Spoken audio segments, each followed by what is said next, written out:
Hello, hi guys! Magandang hapon sa inyo lahat. This is Chin from Masagada Channel, a faith healer, also mata reader. So ngayong hapon na to, tignan natin na nagsabihin sa iyo ng ating mga gabay.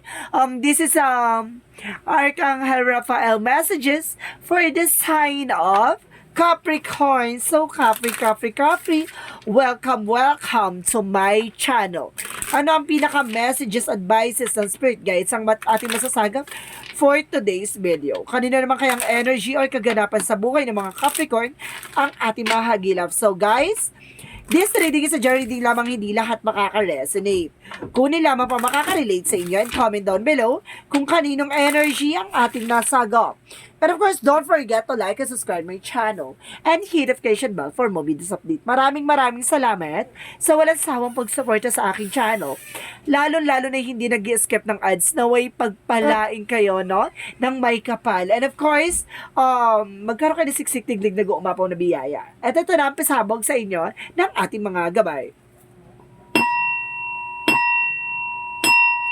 Angel Spirit messages for the sign of Capricorn. So, anong pinaka-messages? Prayer works. So, ibig sabihin, ang pagdarasal talaga ay talagang gumagana, no? At talagang yung inihiling mo, yung pinagdarasal mo ay maisa sa katuparan na. So, ang ganda ng pasabog sa'yo ni Archangel Raphael, ha? And ako sa call up an Archangel Raphael for your, for help, for help na. So, ibig sabihin dito, kung nangangailangan ka ng tulong ng ating Archangel Raphael for healing session, as sinasabi sa dito, pagagalingin ka niya kung anumang uri ng karamdaman ang nararamdaman mo at nararanasan mo. At the same time, divine intervention, may mga paalala sa iyo ang ating divine, no?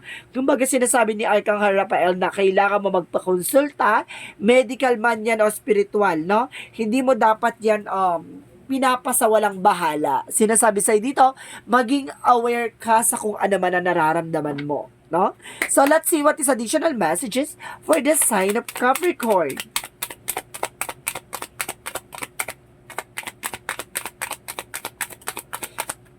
At the same time, there is a higher fight. A separations or a lesson learned. Educations, no? May mga bagay na dapat mo nang natutunan. And because there is a four of wands, no? A celebrations, no? A wedding, a celebration, a proposal or something.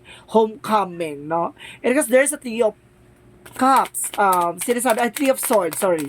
There's a three of swords na sinasabi dito na, maraming naiinggit or may galit or something, nasaktan ka ba? Ganon, kumbaga sinasabi sa'yo dito na maaaring nagkaroon ng losses or maaaring nasaktan ka. Ganon. And of course, there's a page of swords. Merong, okay, thank you, Angel Spirit. Meron daw na may lihim na may inggit sa'yo, no? May kumukuha ng information or behind you. So, let's see what is additional messages. And of course, there's a Nine of Wands, no? Sinasabi dito, there's a slow and steady. Kailangan mo maging kalmado, no? At maging mahinahon. And of course, there's a Six of Wands. There's a victory and success. At the end of the time, kumbaga pag naging mahinahon ka daw dito, maaaring may isa katuparan mo at maaaring magtagumpay ka sa kinukuha mong kurso or sa ginagawa mong bagay, trabaho man yan, negosyo, no? So, what is the higher part? The higher part represent the Eight of Swords, no? Kung kailangan matuto ka na, no? Kung mawala ka sa mga negativity, no? Kung mawala ka sa mga toxicities. So, ibig sabihin dito, marami sa paligid mo na, kumbaga, toxic talaga. At the same time, there is a King of Wands, secure. No, maging secure ka about sa finances, sa relationship, no? Kumbaga maraming naiinggit, maraming taong gustong sumapaw, no? At the same time, there's Two of Cups, say, I told you, no? Maraming naiinggit sa'yo, maraming taong gustong umagaw ng trono mo, no? Kumbaga maraming taong may gusto, siguro may gusto siguro tong person na to sa person mo, ganon. Kumbaga kailangan maging aware ka, no? Or sinasabi dito, or some of you meron dito mga cross-watcher, ha? So, what is the Page of Swords?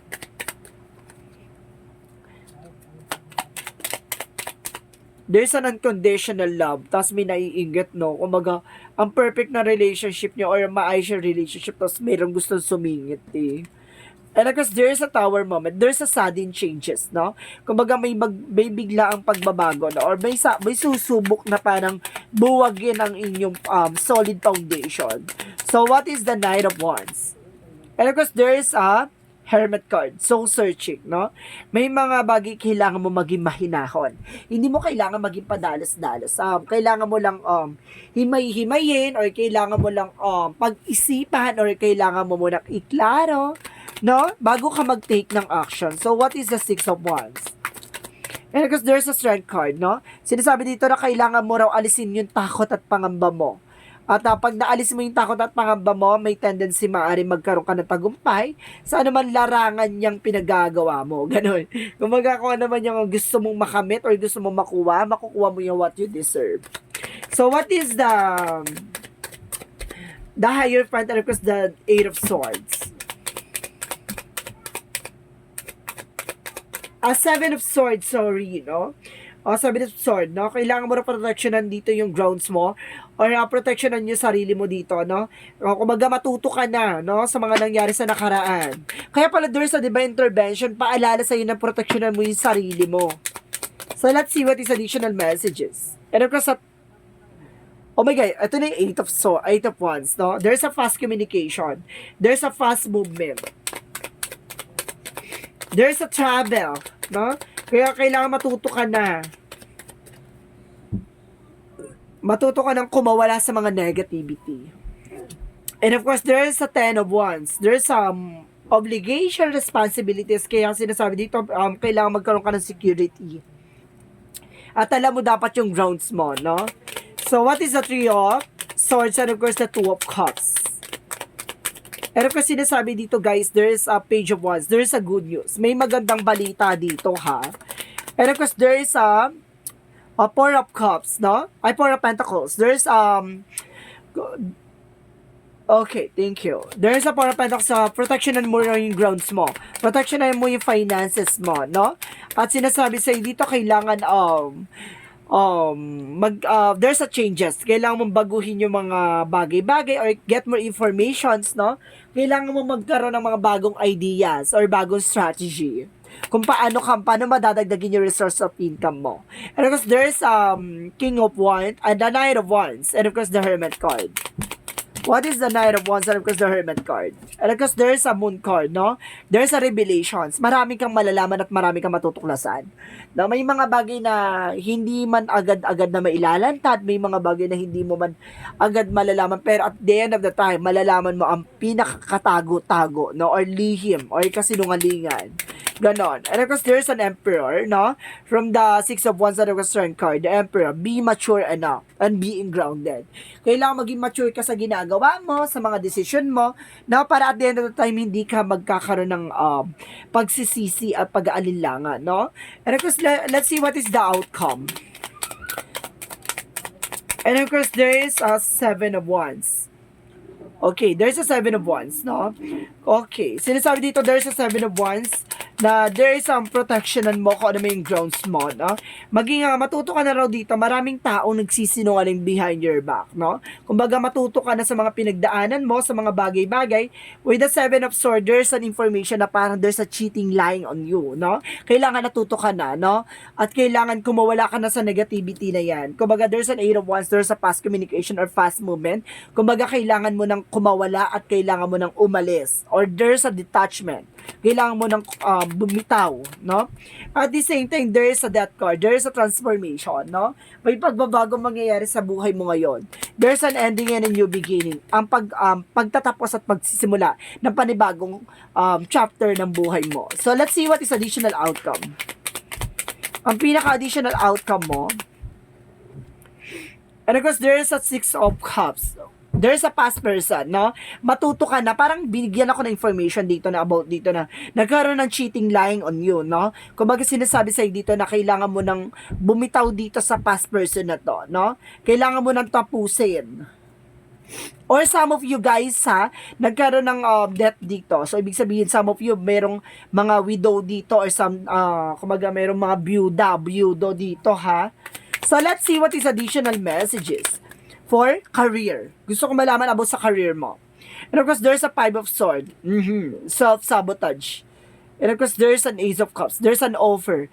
Offer, romantic offer or something na magbibigay sa'yo ng bagay, ng pagbabago. And of course, there's a Five of Swords na, kumbaga, may fair fight, no? Kumbaga, sinasabi sa'yo dito, mag-ingat ka lang, no? Kasi ikaw lang din yung naglalagay sa sarili mo sa alanganan dahil nagiging padalos-dalos ka or nadudulas ka, no? At nasasabi mo yung mga plano mo or yung mga bagay-bagay. Kumbaga, sarili mo napapahamak mo, parang nagigisa mo yung sarili mo sa sarili mo, matika, ganon, parang ganon siya. Or kumuha ka ng bagay na ipupukpok mo sa ulo mo, parang ganon siya, guys. So, ibig sabihin dito, mayroon ka mga kaibigan, may mga tao sa paligid mo na nagbabackstab sa'yo, kaya maging aware ka, parang ayun yung gustong i-clarify dyan. At the same time, sinasabi rin dito, there's information by the Nine of Cups. There's a wish fulfillment at the Ten of Cups. There's an happiness. Ibig sabihin dito, pagdating sa pagkakaperahan, magkakaroon ka ng masaya at talagang matutupad mo yung mga pangarap mo. Nga lang, parang there's a divine intervention nga, di ba? Kumbaga may paalala sa iyo ang ating divine, no? About sa love life, no? Baka magkaroon ka ng sabotage or self-sabotage about sa love life na yan. Kumbaga may taong susubukan ka pakiligin, no? Pero hindi ka mamahalin. Parang ganon. Kumbaga mayroong red flag dito. So what is additional messages for love life? Doon naman tayo sa love life para malaman natin yan. Kasi parang may kaakibat yung love life sa career mo. So ibig sabihin, goods ka sa financial, pero pagdating sa love life, kaalanganin ka siguro. Because there's a magician, no? Some of you talaga, see, there's a third party. Some of you nagkakaroon talaga ng third party involved. At the same time, there's a magician, gawa ng mahika, no? Kumbaga, some of you baka ginagawa ng negativity or gayuma or hypnotize, no, yung person mo. Pag yun, okay, thank you. Kaya ka daw wala ka natatagpuan, no? Wala ka nagkakaroon ng jowa o asawa. O nagkakaroon ka ng jowa pero laging nasasapawan o lagi naagawan or laging nalalande o lagi naaharot. Kasi there's a magician. May gumawa sa'yo ng hindi maganda. Kumbaga, dinasalang ka na lahat ng taong mamahalin mo ay paglalaroan ka lang. Ganon. So, let's see what is a love oracle card. So, let's see what is a love oracle card.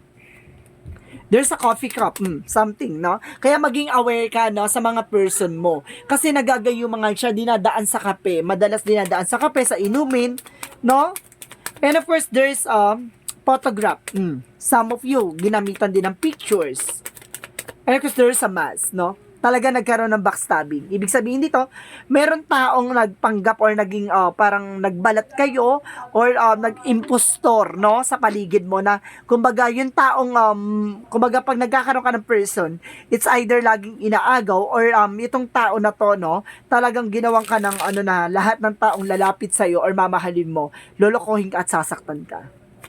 So what is the yin and yang oracle card? Akala nyo guys, ang kulap, hindi lang kayang bigyan ka ng sakit, no? Hindi lang kayang bigyan ka ng pamalas, kaya niya rin sirain ang relasyon. And of course, there's a facade, no? Kumbaga, there's a belief, no? Kumbaga, sinasabi sa'yo dito, ipinapakita dito yung mga bagay na paniniwala mo.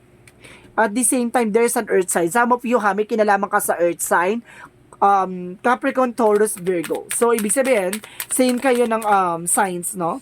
And of course, there's an air sign din. And of course, Gemini, Libra, Aquarius. So, ibig sabihin dito, may kinalaman ka sa air signs.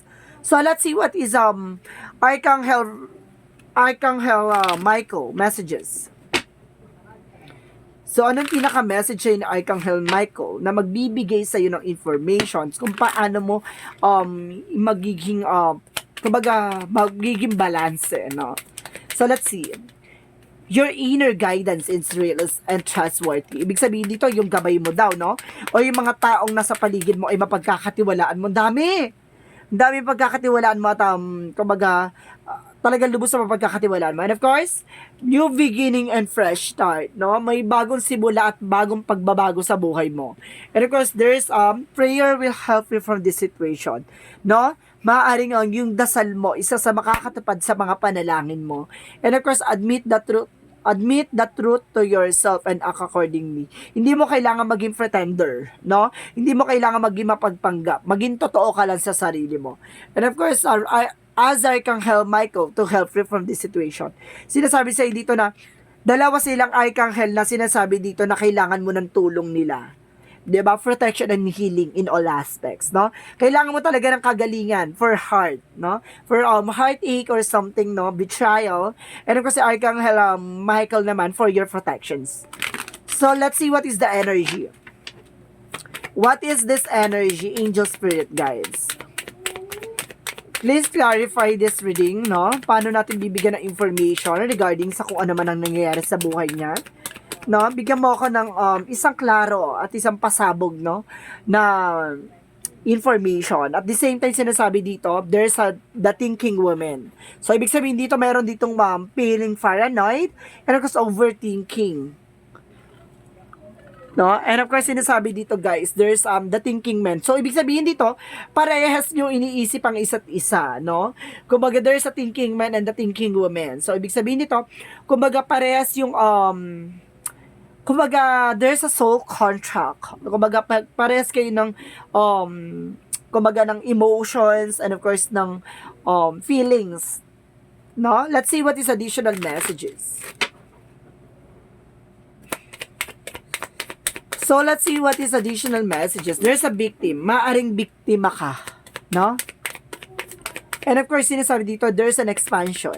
No? Palalawakin ng mga bagay-bagay sa'yo. It's either relationship, money, career, and of course, a good health.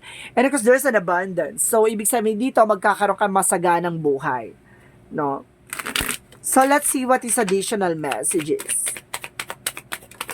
And of course, there's activated earth. So, ibig sabihin dito, there's a power places, and of course, there's a trust when you are led. So, ibig sabihin dito na magtiwala ka, no, kung saan ka talaga ilalagay ni God.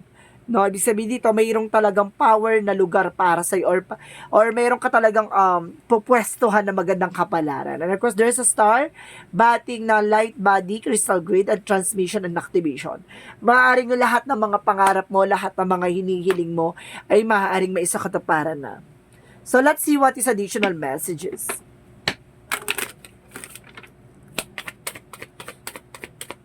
Let's see what is additional. There's an author. Ikaw yung magsusulat o ikaw yung mag-aakda ng sarili mong kwento, no? Ibig sabihin, pagandahin mo yung kwento mo. Sa'yo nakasalalay yung destiny mo or yung kapalaran mo. And of course, there's a protected, no? Kumbaga, talagang you are being protected. And of course, sinasabi, protectionan mo rin, no? Yung grounds mo, even your career, love life, no? Excuse me. So, what is the Love Oracle card? What is the Love Oracle card? Getting to know each other. So, ibig sabihin dito, kilalanin mo muna yung taong mamahalin mo, no? Kilalanin mo muna yung taong pagkakatiwalaan mo. Kasi dalawang ibig sabihin nito, it's either relationship o yung mga tao sa paligid mo, no? Huwag ka nagtitiwala kagad, no? Hanggat hindi mo pa lubos na kilala. Parang ganon. So, get my information. And of course, sinasabi dito, there's a blame. Wala kang ibang sisisihin kundi sarili mo. No? May mga bagay na minsan ginawa natin para ipaglaban natin. May mga bagay na ayaw mong gawin kasi, 'di ba? Kumbaga, isinuko mo na at inalay mo na lang. So, ibig sabihin dito, kumilos gumalaw ka, nasa sa'yo yung magiging resulta. And because there's an offense in both sides of the situation, kailangan maging optimistic ka, parang sinasabi dito, maging positive ka all the time. No, kailangan tignan mo rin both sides kung anong nangyayari sa inyo. Sa paligid mo, and of course, there's a medical, and of course, there's a spirituality. No, kailangan tumitingin ka ng dalawang sides of your history of your life. Hindi ka tumitingin dapat sa isang eksena lang. Kasi there's an information na parang mamaya pa na mayroon palang pinanghugutan sa mga nangyari sa nakaraan mo, 'di ba? And of course, there's some information na you and your loved ones are safe. Now, pagdating sa loved ones mo, mga mahal mo sa buhay, ay safe naman daw. And of course, you're very close to achieve your goal. No, napakalapit mo na para maisakatuparan ang mga pangarap mo. So, let's see what is additional messages.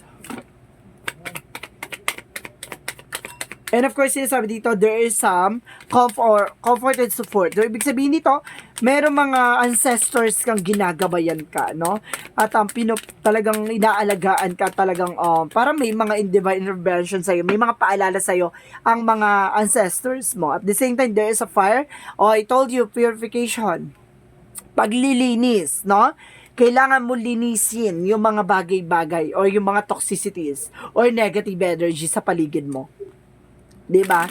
Kaya hindi ka nagiging masaya kaya hindi mo nakukuha yung pagmamahal or yung taong para sa iyo kasi meron taong gumawa ng kumbaga negativity sa iyo.